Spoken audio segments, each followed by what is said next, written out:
park. This place was known as Hippie Hill. This is Hippie, and you can see just Prabhupada standing up with the gopis. You see down here is Hari Griva. He looked like Allen Ginsberg. They looked alike. He liked that, because Allen Ginsberg was the idol in those days of all the intellectuals. So Prabhupada was very at ease dancing with the hippies. He wasn't embarrassed or felt anything, anything negative.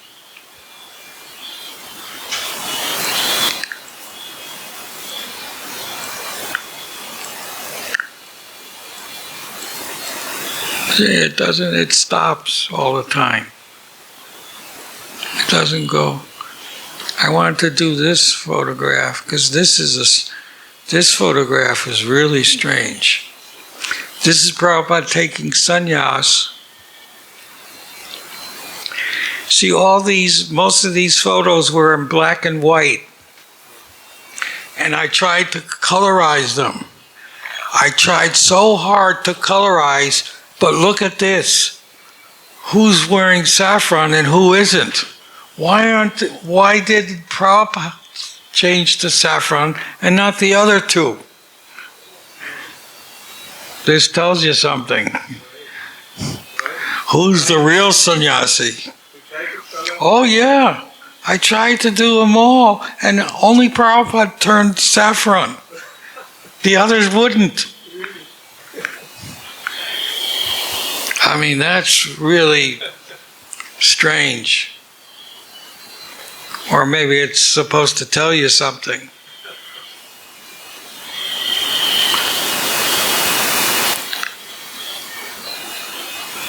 Let's see if I can go backwards. This is also from 1967 when Prabhupada went back, or maybe it was later. I think Brahmananda was there. This is at Prabhupada's ancestral home in Calcutta, where this is Radha Govinda. You can see the deity here. These are the deities that he worshipped at his ancestral home in Calcutta. I don't know if it's true that they're selling the property, but ISKCON's not buying it. They should. I mean, that's a holy place. That deity is 300 years old or more. It's the ancestral home of the Mullaks. I mean, there are streets named after the Mullaks. That's how big the family was. Mullak means zamindar, Prabhupada said. And he was born into that family. So this is, he brought his disciples there at the Radha Govinda temple in Calcutta. The Thakarbati, he called it, the Radha Govinda Thakarbati. Prabhupada said they had a system. Everybody had, before going to their offices or work, they had to go see the deity. And if they didn't go, they had to pay 10 rupees penalty, which they paid to the deity. Oh, that was a lot of money. I mean, when I was there, it was 7 rupees to $1. It's not worth anything. It was worth something. Even when I was there, the rupee, I never even saw a 100 rupee note. The only time I saw it is when a man became a life member. Otherwise, you never saw 100 rupee notes. Mostly 10 and 20 rupee, 5 rupees, and the rest was paisa. When you go to the market, you never even used rupees. You used paisa. Yeah, 5 paisa, 50 paisa, 25 paisa. Yeah. Would this be the farthing? Yeah, farthing. So what's the farthing? Farthing must be This is Prabhupada leaving for India, and you can see he's teary-eyed. He's at the New York airport. This is in July 24th. I posted it on my Facebook. This is the exact date, July 24th. It was just a few days ago. He's leaving for India for Ayurvedic treatment, and we didn't know, and he didn't know if he was going to come back or not because of the stroke. Yeah, this is Brahmananda here. This is Hansaduta. There's Rupanuga.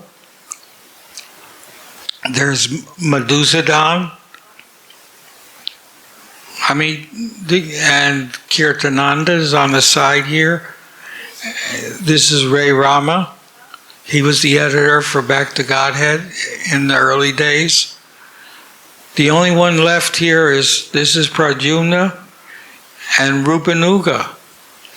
This is Mahapurush. I don't know if he's still alive or not. But the only one left that I know is Pradyumna and Rupanuga.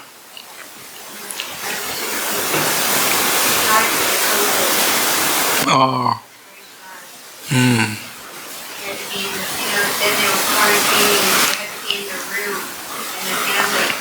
It's increasing now in America. The COVID is again.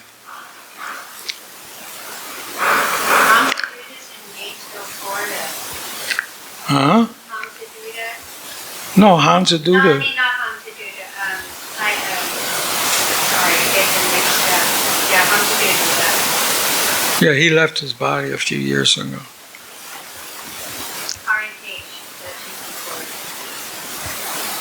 At Alachua, yeah.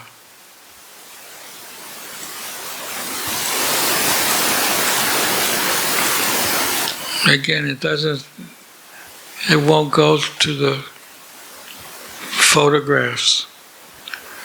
I have to pick them out. Are you going to read the letters from February? Yeah, I'm going to do that now. February 67. I just wanted to give a little introduction. Last time we read the first 3 letters. The most difficult time for us is when Prabhupada left us to go to San Francisco. It was very difficult because Prabhupada was always with us and doing everything. He was cooking, he was giving class in New York. I was in New York, and he was leading kirtans, doing classes morning and evening. He was cooking for the feast, introducing. He was training us how to cook. That's how I learned how to cook, and I got the opportunity to cook for him in Buffalo in 1969, and again in Los Angeles when one of his servants didn't show up. So I cooked for him, and that's when he ate 21 chapatis at one sitting. Me and Tamal Krishna were making chapatis. The way Prabhupada ate the chapatis, he would have a bell on his table, and he would ring the bell, and you would make the chapati hot. You would make it fresh and bring it to him on a plate, and then go back into the kitchen, and then he would ring a bell, and it kept ringing the bell, and we kept making. We go, wow! And that's the first time that I ever saw him eat 21 chapatis. I mean, they weren't big. They were, regular size. Like small pancakes. Normal size. A little bit bigger than puris. So, Prabhupada was doing all of these things. Who was going to do them? Because everybody had jobs. Only me and Brahmananda lived in the storefront. We kept all our things underneath we called it the dais. We didn't know what a Vyasasana was. Where Prabhupada sat, we called it the dais. Or the dais, they call it, D-I-A-S, the dais. That's where Prabhupada, it was a plywood. It was elevated.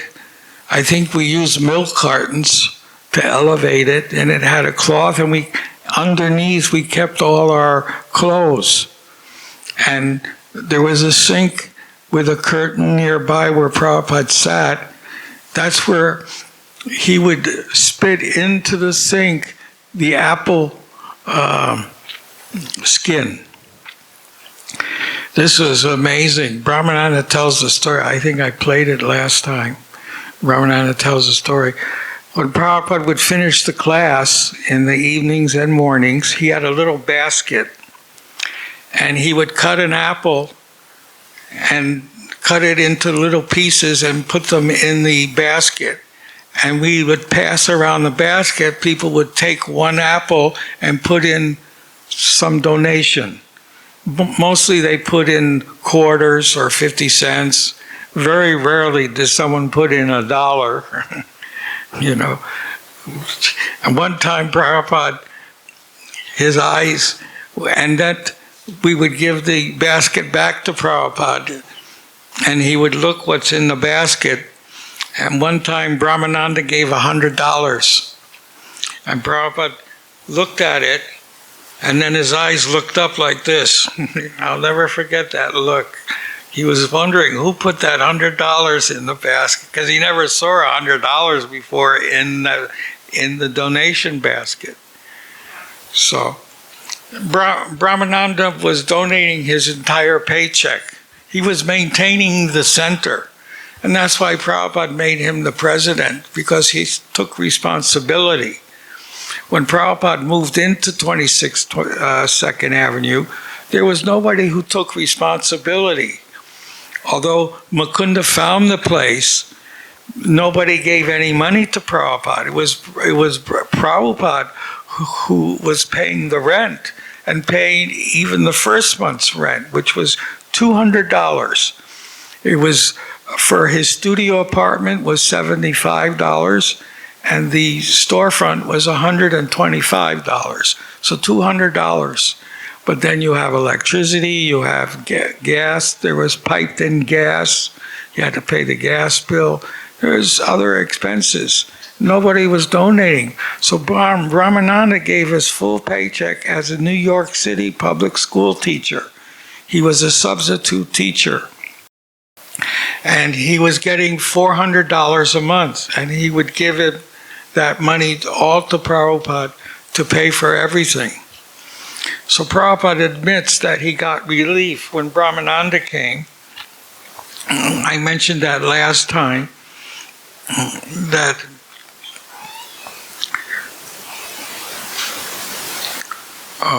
not this again. I got to do view.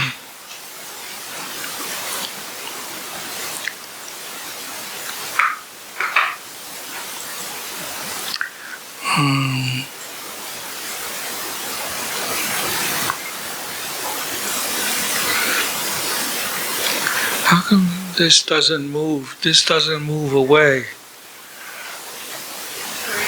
That's the nature of the world. Oh, now it goes. Well, why is this US? Why doesn't this move? I can't see what else is on here. There's more on here. This doesn't go away.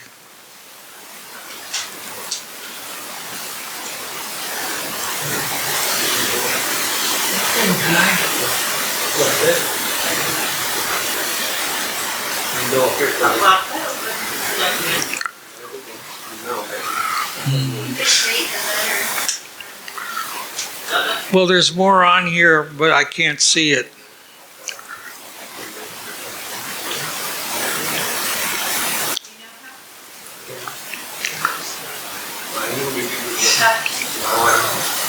Stop taking it off him? Struggling with something. No, it's all right. I'm finding. I have it here.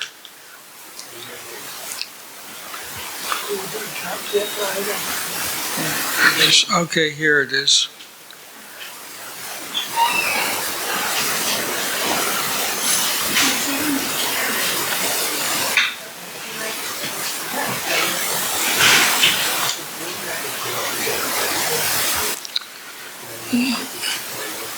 It doesn't zoom in.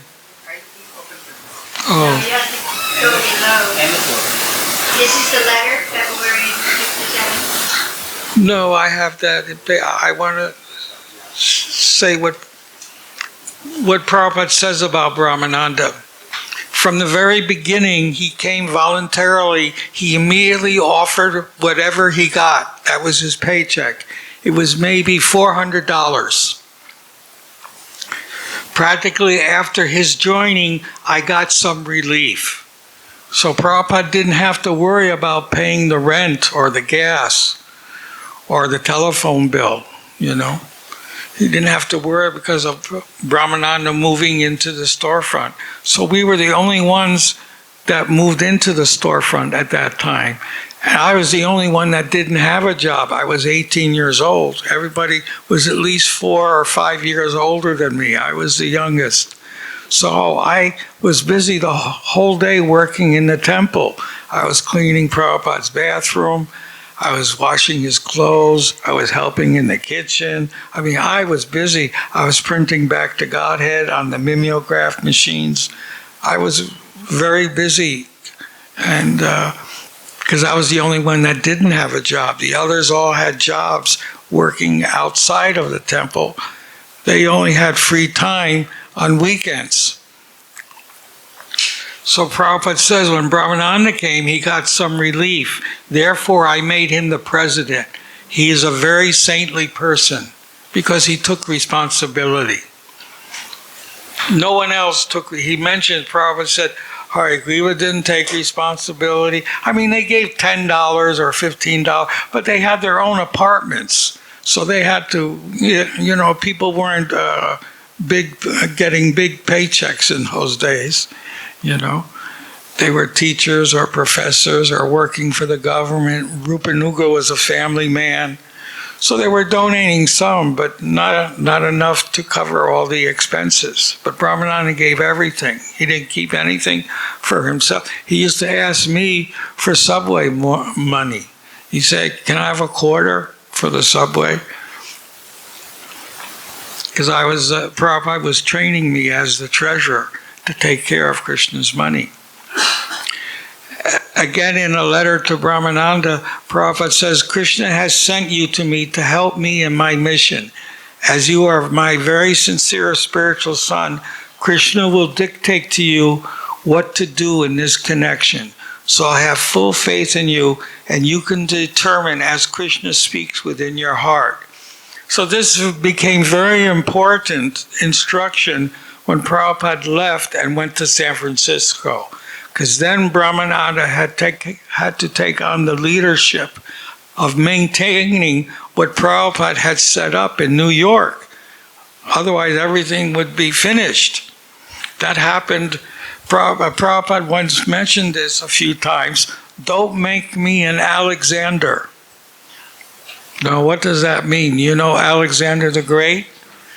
So Prabhupada instructed the GBC, don't make me an Alexander. That means when Alexander would go and conquer, he would leave some men back to maintain what was he conquered. But when Alexander would then leave and go on and conquer more lands, everything would fall down. There was revolts, and there was nothing left of the empire. So Prabhupada said, don't make me an Alexander. Keep what I have taught you going. Even if I've given you only a little, just keep that going. So we had to do that. That means we had to work together. Before, we were all going each our way because we had jobs or things to do. And we didn't work as a unit for a mission. Prabhupada was doing the only missionary work. We weren't doing anything. It was Prabhupada. He was doing the translation, the philosophy, the classes, the cooking, I mean, everything. And now he's leaving us, and we had to carry on. How are we going to do this? But we kept it going somehow or other. Krishna dictated within the heart of all of us because we were sincere. We wanted to keep it going and expand it, even though Prabhupada was not there. And we did expand it. More people were coming. We were able to increase the feast. People were donating. So everything did not fall apart. Rather, it did increase. So, and then Prabhupada stayed away from New York for 3 full months. That means from January 1967, February, March. He didn't return to New York till April 15th of 1967. So all these letters, Brahmananda got, in this time frame of the year 1967, Brahmananda got 45 letters from Srila Prabhupada, the most of anybody. And we have to understand he was away for 3 months in San Francisco. Then in July, he was away for 5 months in India. He didn't return back to America till the end of December 1967. The very end of December is when he returned. So most of the letters that Brahmananda was receiving was coming from India, because Prabhupada was away. So he was in New York, he was in San Francisco for 3 months, and then another 5, that means 8 months he was away from New York. So we only had his association for 4 months. And we had to keep everything going, even though we had such little association.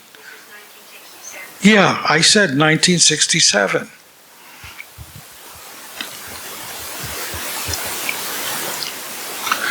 So we finished the letters for January. Now we're going to start in February.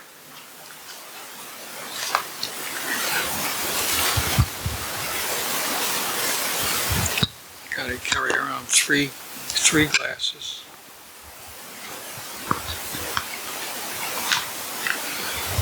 So February 14th.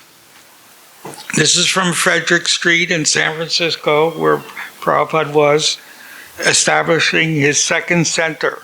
My dear Brahmananda, please accept my blessings and offer the same to all your God brothers and sister. He mentioned sister because there was only Jodharani at that time, although there were other girls coming. With reference to your telephonic conversation last night and your letter of the 10th of February, I beg to inform you last night that the branch in San Francisco will act as a separate identity, and the New York establishment has nothing to take risk for this center. So now Prabhupada is establishing how ISKCON would be run. Each center would be a separate identity, would be incorporated separately. And he had that done from 1967 up to 1977. All the centers were separate. I've also received a letter from Mr. Altman. Now, if I remember, Mr. Altman was a man who was a friend of this, the first Rabinda Swarup. His name was Bob Lefkowitz. Prabhupada, in the beginning, he didn't call us by our spiritual names mostly. He called us by our material names. My name was a little bit difficult to pronounce, Gregory. So Prabhupada would call me Gargamuni. But others, he even called Brahmananda Bruce. And the man who painted the first Radha Krishna painting, he called him Green. His name was, his spiritual name was Jagannatha, but Prabhupada called him Green. He didn't even call him by his first name, he called him Green. So Bob Lefkowitz, he had a rich friend and he lent us some money because we had no money. And I was paying him back $200 per month. So it was a loan. So Prabhupada mentions this, Mr. Altman, I should act according to his desire. So you can transfer $200 for Altman and $6,000. Altogether, $6,200. Now that 6,000, 5,000 of that was donated by Jayananda. He was the first person to give a big donation to Srila Prabhupada of $5,000. The next big donation came about a few months later when Brahmananda got an insurance payout because he was in a car accident and a friend of his was driving and he got some injuries. They sued and Brahmananda got like $3,500. And I cashed in my bar mitzvah money, $1,500, so we donated to Prabhupada another $5,000, which went for the printing of teachings of Lord Chaitanya, which Prabhupada mentions in the book. If you open up, I don't know, for a few years they took out that page, but they put it back in again. It's called Acknowledgement. And Prabhupada thanks the different people who were typing, who were doing things, and for the financials printing of the book, he mentions me and Brahmananda, and there was one other called Satyabrata, his name. He gave $500. And then Prabhupada's book fund money had about $1,000. All total, the book cost $6,000 to print 5,000 copies of Teachings of Lord Chaitanya. What did Jayananda's $5,000? Well, that went to put the down payment on the building that we were supposed to get, which I mentioned. How many of you came last time? Raise your hand. So, how many didn't come, I should say? Oh, okay. Well, Prabhupada, before going, looked at a building. I went with the devotees to look at this building. It was a historical building being refurbished from the 1700s. It was a historical site. It was a revolutionary site from the American Revolution, and it was being sold for $200,000. And it was a 3-story building on a very beautiful, immaculate street in Lower Manhattan.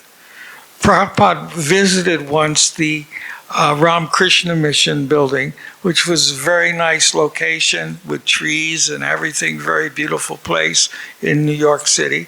So this building was even better because it was a historical site and it was on the market for $200,000.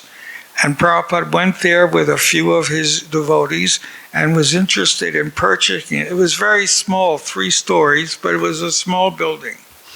But Prabhupada wanted it. And we were supposed to give $5,000 down and then get a mortgage for the balance. And we would pay monthly, you see. And those who had jobs would sign for it as guarantees. The only problem is we were being cheated. And that's mentioned by Prabhupada in a later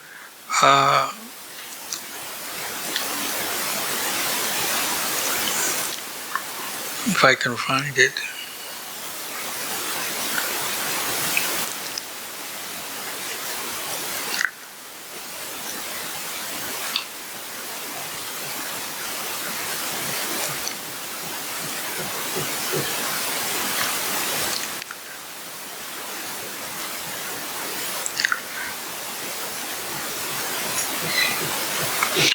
So this house, Prabhupada wanted very bad, but most of us knew we weren't going to get the building because it was a historical site, revolutionary. They were making it look like from the revolutionary days with red bricks showing, like they did in the revolutionary days of building houses. And we didn't think that they would give it to a yoga society, a bunch of shaved heads wearing bed sheets, because that's what people asked us all the time. Why do you wear bed sheets? They didn't know what a dhoti was, anything. So they would call it bed sheets. So why would they give it to us? So actually we were being cheated by these lawyers. There were about 6 or 7 of these lawyers, and they were going to keep the money and divide it amongst themselves and not give the building at all to us because we didn't have any money. What mortgage company would give us any money if we didn't have any assets? You have to have assets. And our assets were our bead bags. That's all we had. Well, we didn't get bead bags until Himavati came. Before that, we didn't even have bead bags.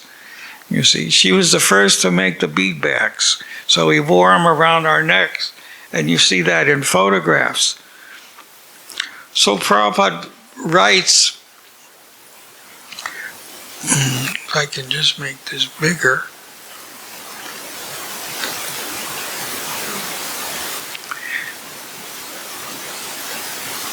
And then the bottom you expand it. It doesn't zoom so much. Anyway, now you can read it. So at the same time, this is February 15th, Prabhupada wrote to Sasrupa, who was the secretary, the first secretary of ISKCON. I was the first treasurer and Brahmananda was the first president. So far I can see from the correspondence of Brahmananda, it is not possible for us to get the house for so many reasons. The main reason is that we have no money to pay cash and nobody's going to invest cash in that house because it is neither complete nor has any income. It is simply utopian to think of possessing the house. And Mr. Payne is simply giving us false hope. That was the whole idea, is to keep giving us hope. Oh, you're going to get it, you're going to get it, you're going to get it. So we were caught in between satisfying Srila Prabhupada and between these lawyers who were trying to cheat us. Prabhupada knew they were trying to cheat us, but at the same time, he wanted to out-cheat them and get the house. Somehow by hook or crook, like what happened at Juhu. We were also cheated at Juhu because the man had sold that property to 10 other people and took advance money.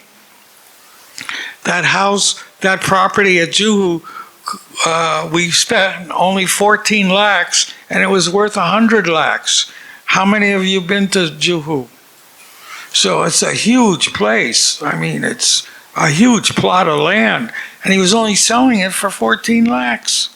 That's all. And we only put 2 lakhs down.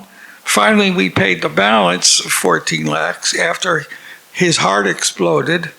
He didn't get a heart attack. His heart exploded.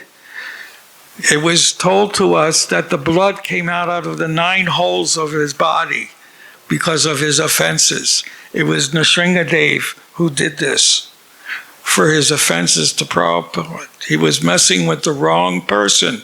He was trying to cheat the wrong person, and he paid for it by having his heart exploding. And so finally, the wife gave over the land to us. But he was another cheater who was trying to cheat us.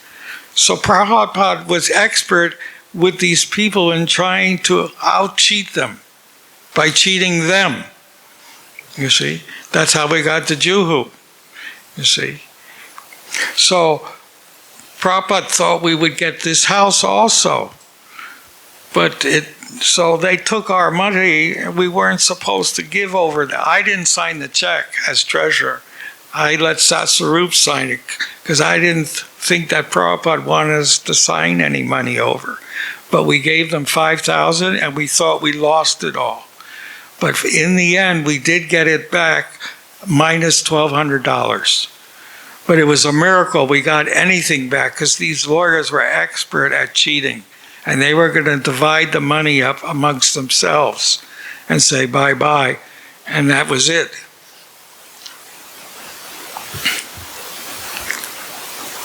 So the letter is mostly about the house. And Prabhupada discussed this with the devotees in San Francisco. I mean, Prabhupada put immense faith and trust in us, although we hardly even knew him and he knew us. I mean, he left us in New York to carry on what he started. And most of us only had 2 or 3 months association with him, and he had full faith and trust that we would carry on. I mean, this in itself is a miracle, that he had such faith and trust in us that we felt obligated to carry on what he started. And Prabhupada discussed all these points about the house with the devotees, the new even newer devotees in San Francisco. And they felt also that the lawyers were cheating us. So in the opinion of the devotees and trustees, $1,000 has been risked without any understanding. I know that you are doing your best, but still there has been an error of judgment, because we gave the money without Prabhupada's sanction. I am not at all displeased with you, but they may say that Mr. Payne will never be able to secure financial help from any other source, which is a fact. He is simply taking time under different pretexts of changing constantly. Therefore, you should not pay even a farthing. There's your word, a farthing. You should flatly refuse. Well, we already paid him.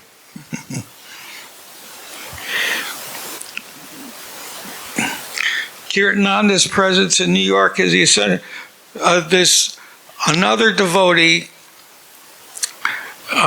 from Montreal, he was the first French-speaking devotee to join, was Janardhan.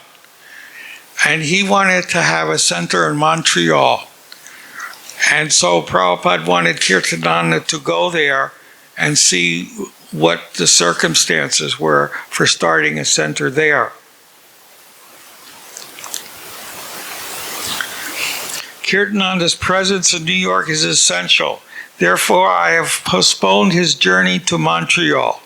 Advice of friends here has been accepted by me that opening of too many branches at the present stage will be too heavy for us. Let us consolidate there in 2 places, which we have already opened. Besides that, the Montreal branch wants men and money, which we cannot spare at the present moment. Your note on the dictaphone is taken care of. It is sent for adjustment because there is some defect in the machine. I mean, Prabhupada was using the dictaphone so much, he was doing 3-4 tapes a day. And they were like 90-minute tapes. And they weren't meant for that. They were meant for occasional use by doctors and lawyers for hours and hours and hours. So ultimately, Prabhupada had dictaphones in all major centers of all over the world. There's at least a dozen dictaphones each center had. Plus, Prabhupada had his own dictaphone that he carried with him. So there was always backup dictaphones ready. But in the beginning, there weren't any. There was only one. But they did supply in San Francisco a second one, while the other one was being fixed.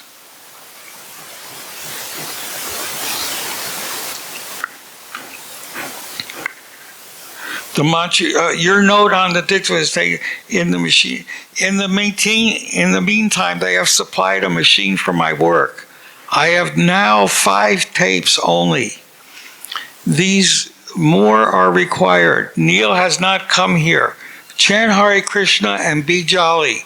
We are all secured by Krishna, rest assured. Now those were very encouraging words for us, because we were failing in our attempts of getting Prabhupada that building. He was warning us, but we were caught in between satisfying his desire of getting the building and being careful of not being cheated, but we were being cheated. Because actually we were young and we didn't know what we were doing. We never purchased. No one in that time had ever purchased a property. So we didn't know what we were doing. But we wanted to satisfy Prabhupada's desire of getting that building, because it would be the first building of ISKCON. So that takes care of the first letter in February.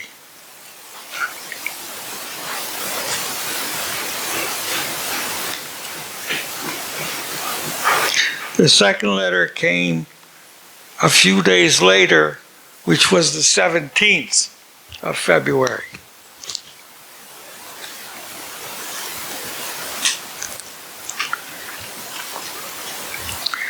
My dear Brahmananda, in continuation of my yesterday's letter, and in reply to your very long letter of the 13th of February, I beg to inform you that I have received one letter from Mr. Payne and the copies of the attachment dated 19th January, which did not fructify. It appears that Mr. Payne has not been successful to secure any financial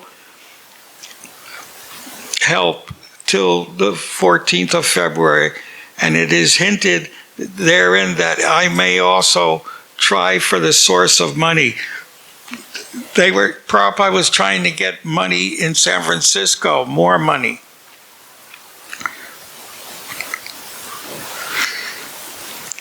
The entire negotiation is irregular, as stated in your letter. How it appears that Mr. Payne is not very hopeful himself for raising the funds. Your Excellency, Mr. Payne always addressed Prabhupada as Your Excellency. He would flatter him. This way, Prabhupada would put his trust in him, and therefore he could steal the money very easily. But Prabhupada was not flattered by Your Excellency, by being addressed as Your Excellency.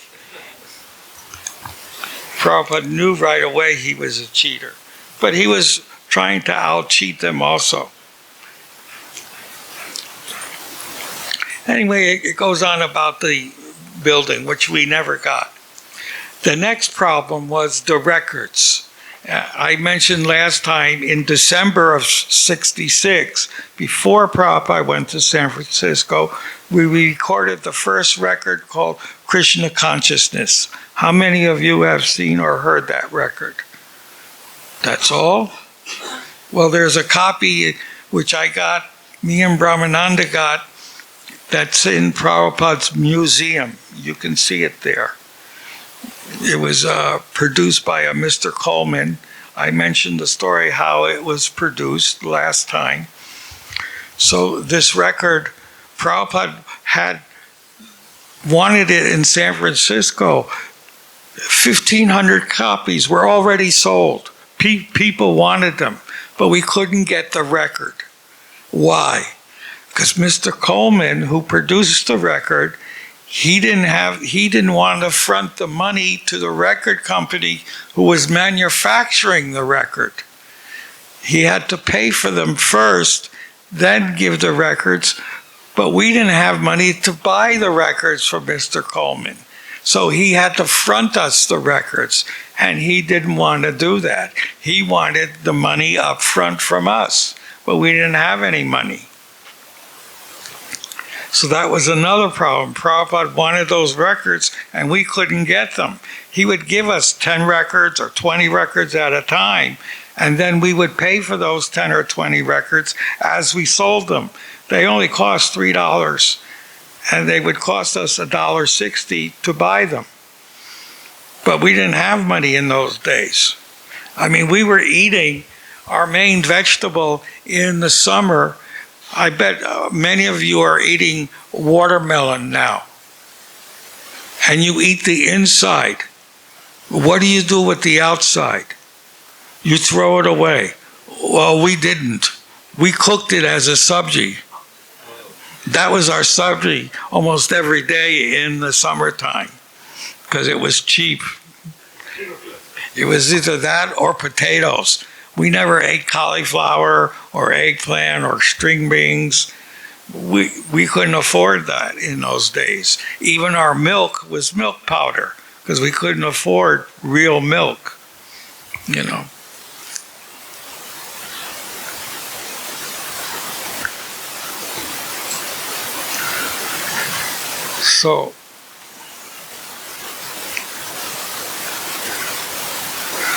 So with the records, that wasn't happening. So we were displeasing Prabhupada on two separate fronts. We weren't getting the house, and we weren't getting him the records, and we couldn't get the records except 10 or 20 at a time. And we were selling them like hotcakes ourselves, but we didn't have money to purchase them up front. We wanted 3,000 of them, which half we would send to San Francisco. But the record company wouldn't give us unless we paid in advance. And Mr. Coleman didn't want to do that. He didn't want to front us the money for that. So we were caught in the middle of this.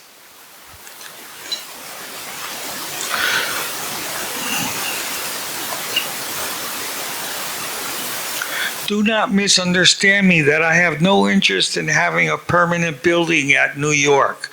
I want the house more than you. My only objection is that this is not a regular business transaction, as admitted by you. So why not make it a regular now, as suggested by my letter to Mr. Payne? If you can have a sale contract, then everything will be regular. But that was the problem. They didn't want to sell the building. They wanted to steal the money from this yoga society. They didn't care about selling the building, and they wouldn't sell it to a yoga society because it had historical value.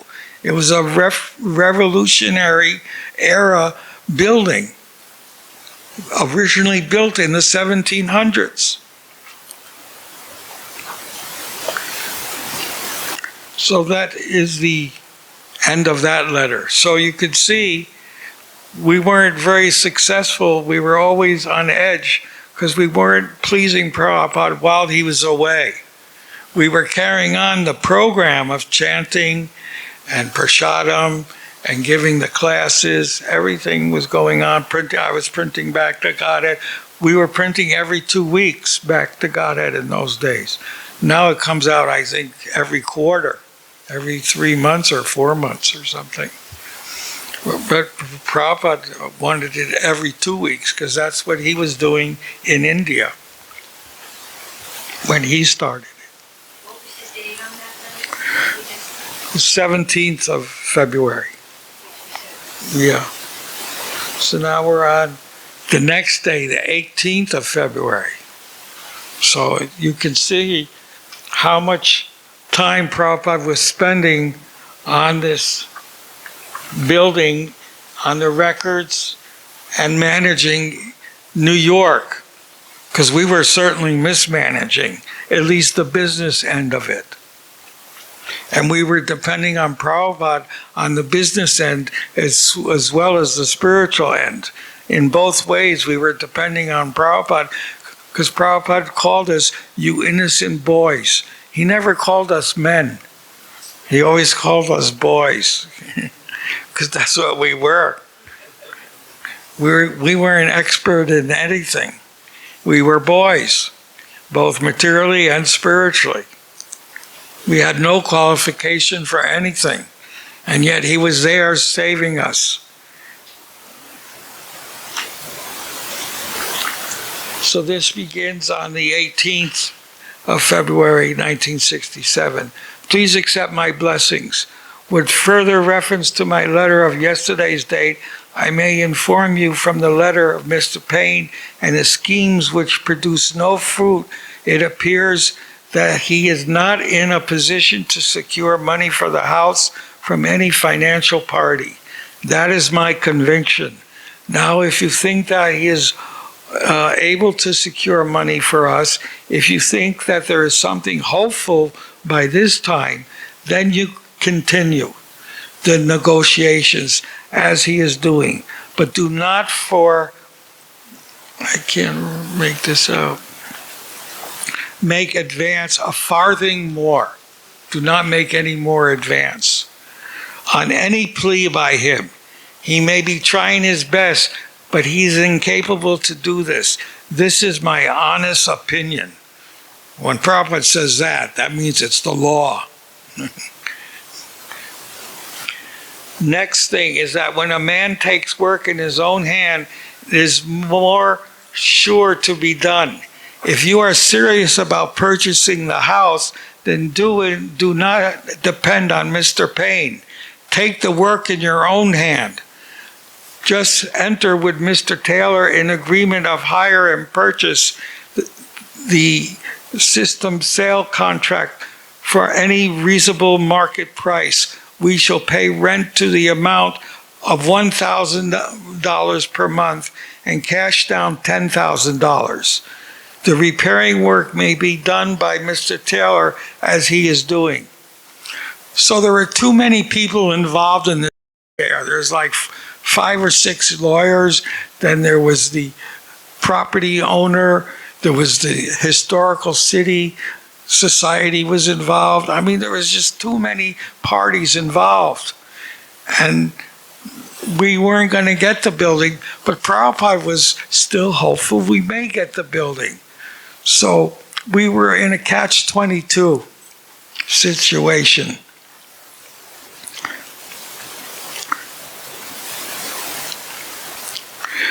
So Prabhupada wanted us to move in and pay rent, and we would pay rent of $1,000 a month, and we would enter as a landlord as paying to the landlord and being rent to own.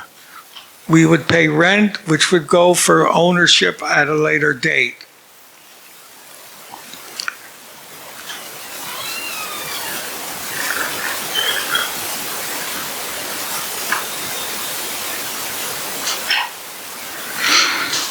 Then on the spiritual side, Prabhupada says, now next proposal is that why don't you arrange for kirtan and lectures by me in every school, college, and clubs and associations.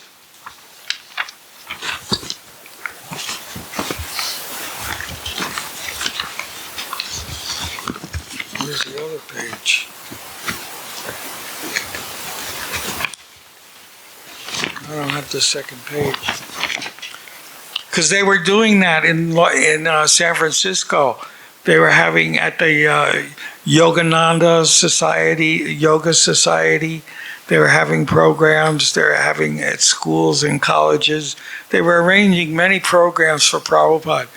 And we never did that in New York because there was nobody around to do it. Everybody was engaged. See, Prabhupada, he wanted people to give their life.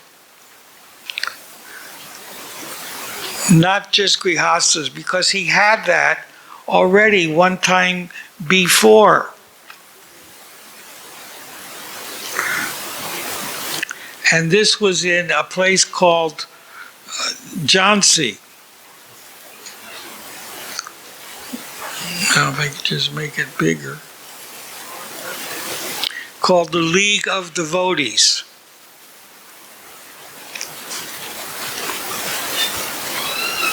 This was in Jhansi. Prabhupada was renting this property from a rich cinema owner. And he had quite a few people coming regularly. In fact, he initiated one with Harinam, one boy, but he was married, had family, and all of the people there had, family obligations. He would ask them, to some of the people who were attending, give me one of your sons so I can train them up. He wanted people to give their life for his mission. And he wanted that in New York. This failed because nobody would give their time. So Prabhupada was unable to prosecute his mission in Jhansi the way he wanted to do it. That's why he gave it up and came to America. because nobody would give their life. But he found the same thing was occurring in New York. Everybody had jobs. He wanted people to give up their jobs and give their whole time for his mission. That's what he was really looking for. That did come in time, but in the beginning, it wasn't like that. It was a struggle.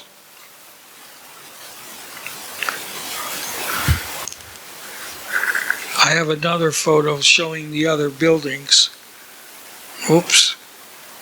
This doesn't go to the next photo automatically like on my. These new computers are so much different than the other ones. With one click I could do everything, and this one you gotta click 100 times. This is some of the other buildings that were on the property. It was a beautiful place, a lot of rooms, the spacious. He even had a deity of Lord Chaitanya there. What happened to that deity? Well, you can go to Mathura, and it's at Keshav Maharaj Ashram. That deity of Lord Chaitanya is sitting on the altar in Mathura right now. You can go there and see it. That was the first deity that Prabhupada had in Jhansi. You can go see that. Prabhupada was also the editor of Keshav Maharaj's English magazine called Bhagavad-Gita or something it was called.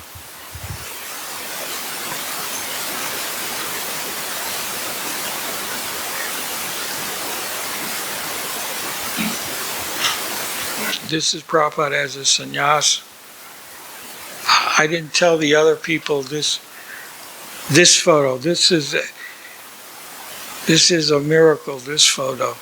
I was explaining to the others that came earlier that I am taking old black and white photos. This is when Prabhupada took sannyas, and trying to put some color in them.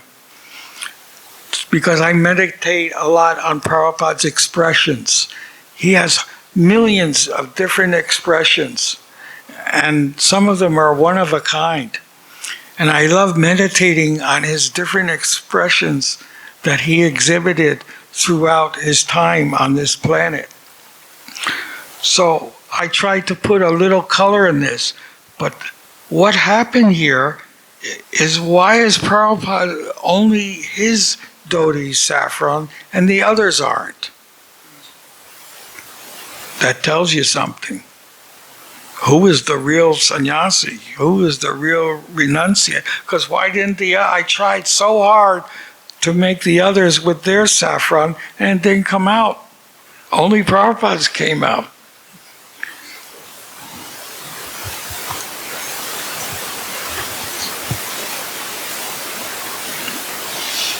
What color were they wearing? Saffron, like you saw Prabhupada's. That's the original color. But the photo's in black and white. So it's showing it as white. Prabhupada's was white also. But with the color, only his came out. And the others didn't. This is the first photo taking of him in Butler. That's where Trump was assassinated. Attempted assassination was Butler, Pennsylvania. And that's the first place where Prabhupada preached the Hare Krishna movement in 1965. The same city, Butler, Pennsylvania, where Prabhupada stayed for almost a month there. And this is the first photograph that was taken there by the newspaper at, trying to make it big size. Oops. There. Prabhupada's actually holding the Srimad Bhagavatam. But this is taken in the apartment of Gopal Agrawal, where Prabhupada was staying. But he couldn't sleep there. He was sleeping in the YMCA. They reserved a room for him at the YMCA because there was no space in the apartment in Butler. But Prabhupada was preaching in the schools and colleges in Butler. That's the importance of Butler. Not for the Trump assassination. Somehow they should somehow bring in Prabhupada to get some publicity for ISKCON and say that's the first place where Prabhupada preached. The Hare Krishna mission was in Butler, Pennsylvania. But nobody thought of it. Where's Sally involved? Arranging? Yeah, she was doing everything. Because Gopal was an engineer, he didn't have time. He wasn't even writing his parent. That's how Prabhupada got to Butler. It was the father, because the father wasn't receiving any letters from his son. And he wanted Prabhupada to go there and see how his son was doing. That's how he got his son to sponsor Prabhupada. You see? And the papers came a few months later of sponsorship, because that's the only way you could get a visa. You see, the hardest part of Prabhupada going to America wasn't getting the American visa. That was easy if you had a sponsor. You get it in one day. The hardest part was leaving India, getting you had to get permission from the Indian government to leave India. Can you imagine that? The P form. Prabhupada called it the P form. And that was the hardest part of trying to get out of India, is getting that P form. And the only way he could get it is by having a sponsor, either by a company or by a university. Only 100 visas were allowed a year from Southeast Asia. That law, though, believe it or not, was changed in 1965 when Prabhupada arrived by a congressman from Harlem. He got that law changed so more visas could be given to Indians coming to America. It was easy for Pakistanis to come because America had defense agreements with Pakistan, whereas India had defense agreements with Russia. So it's harder for Indians to come, but easier for Pakistanis to come in those days. Now it's changed. So those days were different. That's why near the temple in New York at 26th Avenue, just 2 blocks down was a Pakistani restaurant, but there were no Indian restaurants around. There was no Indian groceries around. Where Prabhupada had to go to find Indian groceries, he went to the Arab grocery. There's one called Kalyustan's. I used to go with him on the bus. We'd take the bus. It was about 30 blocks uptown. And there was a section there where you could get Indian spices. And that's where Prabhupada got only a few things. He got his poppers, his popperdums there. And the most important thing was his dried mango, because he ate that after lunch every day. Dried mango, which came from India. He ate that every day. And that's where we got the asafoetida, not powder. We got the sap from the tree. And we had to process it ourselves so we could use it in the masala. And he got his chilies, because Prabhupada would eat the red chilies. We would imitate him, and we'd have to run to the bathroom, not knowing that putting water made it worse. You have to eat a dairy product to get the heat away. But we didn't know that. So we would run to the bathroom and drink water. We called them sharks because they'd be floating in the dal. And Prabhupada would just pop it in his mouth and nothing, you know. We said, oh, well, I'll do that too. Our mouths were burning for hours. And so we had to learn a lot. Trial and error.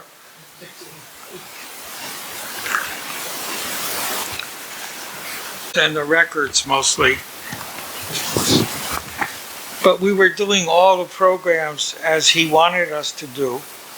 But San Francisco was going much ahead of us in preaching than we were. They were arranging programs like anything. I mean, Prabhupada stayed there for 3 months. So that means he was very, very busy. The problem also was with the dictaphones, is Sasarup had to take over that. Because Neil, who was the typist, he knew how to do the typing from a dictaphone. He left to go to San Francisco to type for Prabhupada. But he only lasted 2 days and then he disappeared. Why? Because San Francisco was the Maya's attraction. Because that's where you got free sex, free rock and roll, and free drugs. They were passing out LSD free at all the concerts. The Grateful Dead were holding free concerts at the Golden Gate Park. Everything was free. And you could get peanut butter and jelly sandwiches at the Diggers, the Hells Angels, which was located right next door to the Radha Krishna Temple in San Francisco, where we were giving free prasadam. That's why we had problems with the Hells Angels, because nobody would go to their place to eat peanut butter and jelly sandwiches. They would come to our place to get a full prasadam, you see, which they never experienced before. So we had problems a little bit with the Hells Angels, you know. So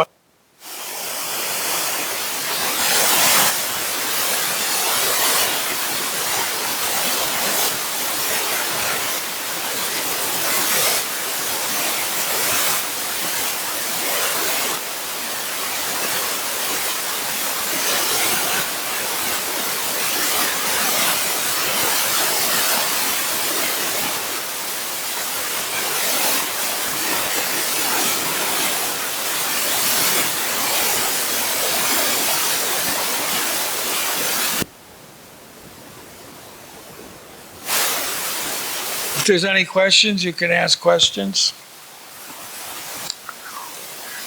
Every other Sunday we'll meet.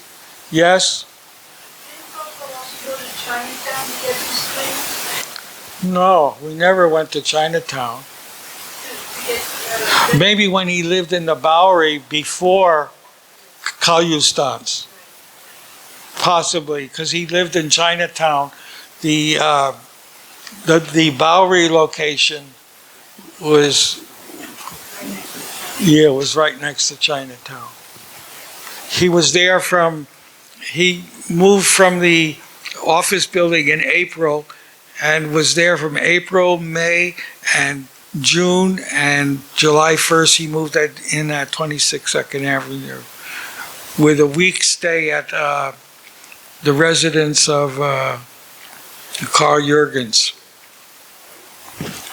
Because one of the resident he went a little crazy. He had an LSD problem. Paul Murray was his name. Yes? Just wondering, you mentioned that in San Francisco, you are getting more opportunities around. Oh, yeah. So you can give us advice that over there in New York, there was a foundation. How is that like you are getting? In New York, it was different because New York it's an indoor place. There's no sun in New York. Everybody is indoors. Whereas San Francisco, there's nothing but sun. Everybody's outdoors. Everybody's in the parks. And chanting is perfect. The only time and everybody had jobs in San Francisco, no one had a job because everything was free. There was a group called Bubba Free John. They were giving everything free. The Berkeley Bar was being sold for free almost. the hippie newspaper. San Francisco was known as the free play for drugs, for sex, and rock and roll. The concerts were free. Everything was free. So everything was outdoors. And there was more interest in Eastern religion and such, and philosophies, you see. Chanting, because it was dancing. You saw, I played the video, how Prabhupada was dancing with the hippies. He never danced in New York in the park. He sat down and played on the drum and led the kirtan himself. But he didn't dance. But he danced in San Francisco because everybody was dancing. So it's a different place, a different type of preaching. His lectures were very short. That I noticed. I mean, he could lecture in New York for 2 hours. The early lectures, the Bhagavad-Gita, were sometimes 2 hours. In San Francisco, 20 minutes, because half the people would walk out. They wanted kirtan. They didn't want to hear philosophy. They didn't want to hear you're not this body. They all believe they are this body and they want to enjoy. Take LSD and chant Hare Krishna. That's what they were interested in. So it's a different kind of preaching. Plus, people had time to arrange programs.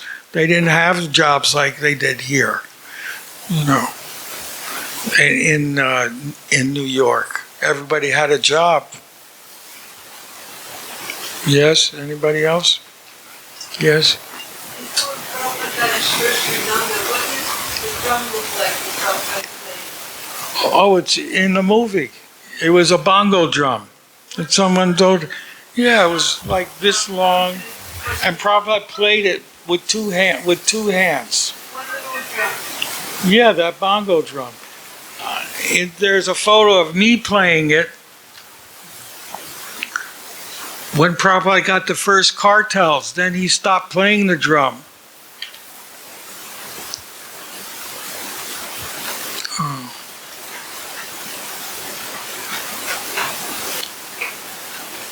I think I have a photo of that. Oh, anyway. Now I lost it.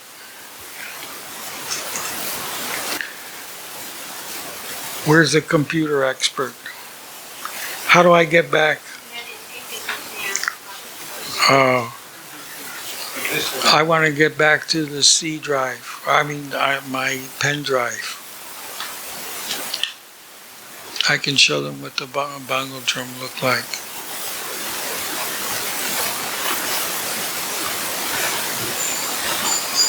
I can hardly even see it.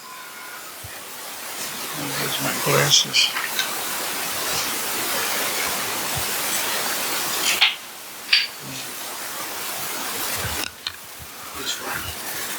No, there's another. I think you were playing drum in that video. No, it's here. Here it is.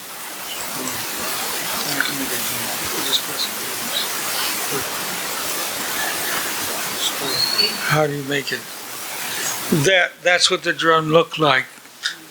I'm playing it. I used to watch Prabhupada because I wanted him to lead it, because usually the drum player was leading. So I used to watch Prabhupada to make sure that I was playing according to him leading. But that's the drum that Prabhupada used to play before he got the cartels. Then Narayan Maharaj sent one pair, although Prabhupada asked him for 10 pairs. He only sent one. So Prabhupada used the cartels to guide the kirtans.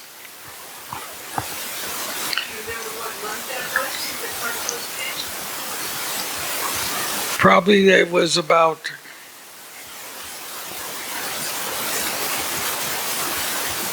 it was in 67 maybe. Maybe it was 67, early 67. I can't remember exactly when the cartels came. He sent one mridanga, but it came broken. So actually the first mridanga Prabhupada got was in San Francisco through Mukunda.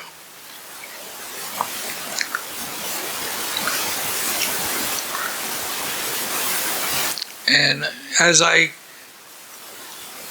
mentioned last time, this is the first photo, the first instruction that we could worship Prabhupada on his Vyasasana, but we didn't have a photo of Prabhupada. So Gurudas took a photo. It was in black and white. And this is the photo that we first worship of Prabhupada that we put on his Vyasasana or dais. We call it the dais. We didn't know what a Vyasasana was back in 1966. We called it the dais. So we put this where he sat. This is the exact photo that Gurudas took. But it wasn't in color, it was in black and white.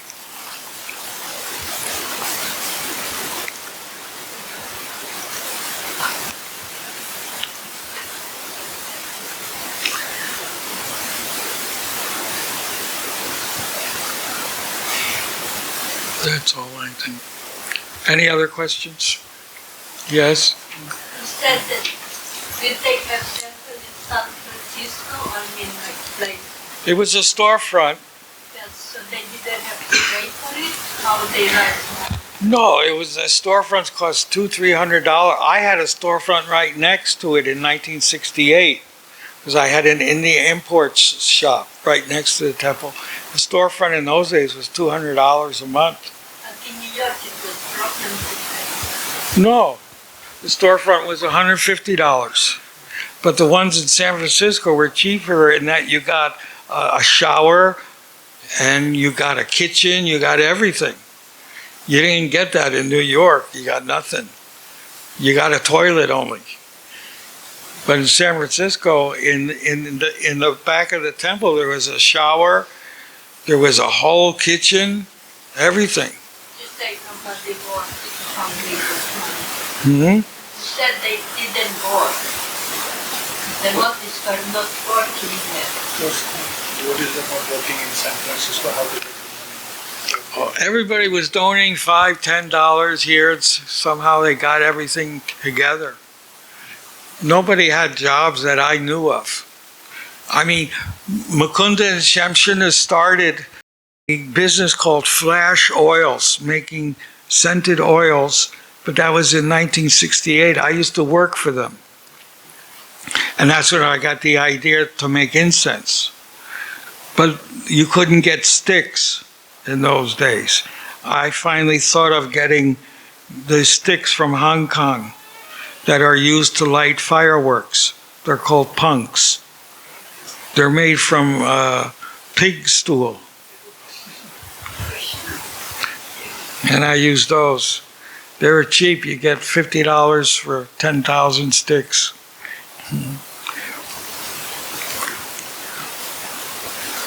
That came later though, in 69. Well, I started first in 68, before flash oils, because Prabhupada gave me the idea. Any other questions? What happened to that building afterwards? You got it? No, we never got it. We lost 1,200 of the 5,000. We lost 1,200, but we were able to recover most of it, except for 1,200. So it was lucky we even got back anything, because they wanted to cheat us. But somehow or other, Krishna arranged that we got back something. You were saying about probably did not waste the card they gave it. So I looking at card and you know, 1/4 of a penny. I don't know what that would be in rupees. I don't know. Part of a paisa, I suppose, less than a paisa card. Wasting of the card. Well, it's a figure, a statement, a figure of the language. means don't waste anything.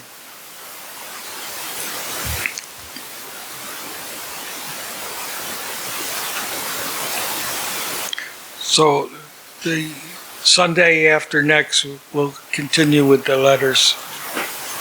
So it's 12 o'clock now. And thank you very much. Hare Krishna, all glories to Srila Prabhupada, all glories to the assembled devotees. Thank you for coming.